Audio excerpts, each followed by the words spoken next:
Holiday shoppers set a new record on Thanksgiving Day. According to Adobe Analytics, people spent $6.4 billion online yesterday. That's a 5% increase year over year. Yeah, this morning we're joined live by Vivek Pandya, Adobe Analytics Digital Insights Director, and he is here to break it all down for us. Good morning and happy Friday, Vivek. Happy Friday, yeah, and it's pretty exciting to see the momentum that we're having for this Thanksgiving week.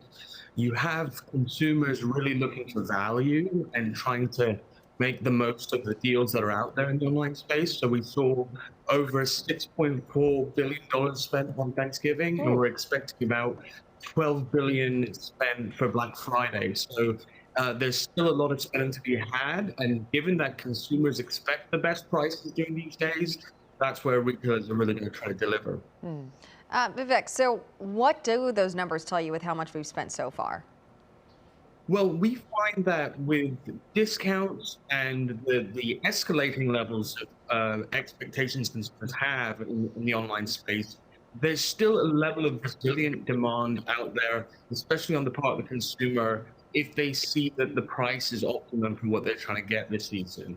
And in the online space, there's a lot more choice, a lot more competition vying for the consumer's dollar. So that's allowed the consumer to be a bit more in the driver's seat, see what they can lean on to get more value, be it influencer promo codes or using generative AI as a co-pilot to shop.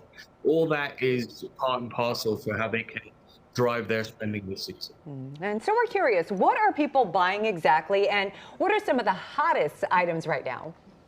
Well, I mean, we look across all these different categories, so electronics, toys, cosmetics, and we're seeing upticks really kick off on high priority products. So obviously we have the iPhone 17 having its first season, the Nintendo Switch 2.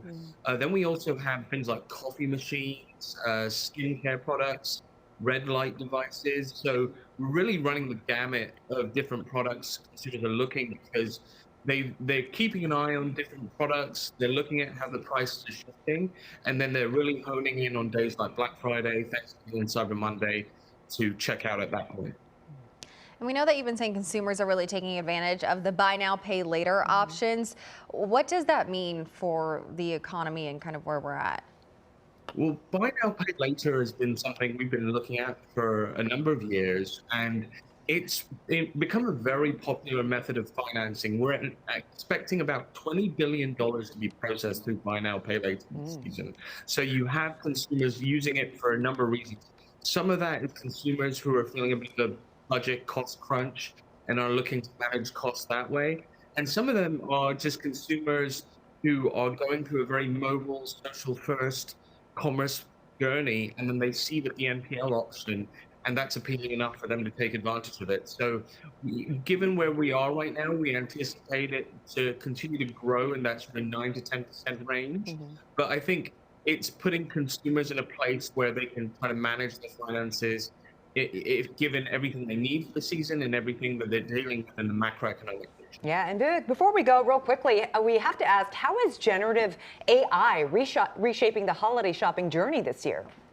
Well, it's pretty significant, because this is the first generative AI influenced shopping season, because you have many consumers who are comfortable with these generative AI platforms, testing them out for different things. So they're able to say, you're my personal shopper, help me find different ideas for friends and family in terms of gifts, figure out for me what the best value is. So the generative AI platforms are going out there and triangulating a lot of information, and they're getting a sense of where the best price is, what reviews look like, what the social media conversation is around that product, and providing that back as a response to the user. So we're seeing that type of research-focused consumer get a lot of value, and we're seeing the likelihood to purchase on site by going through that journey to be higher too.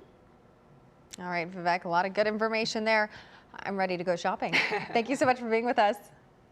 Thank you.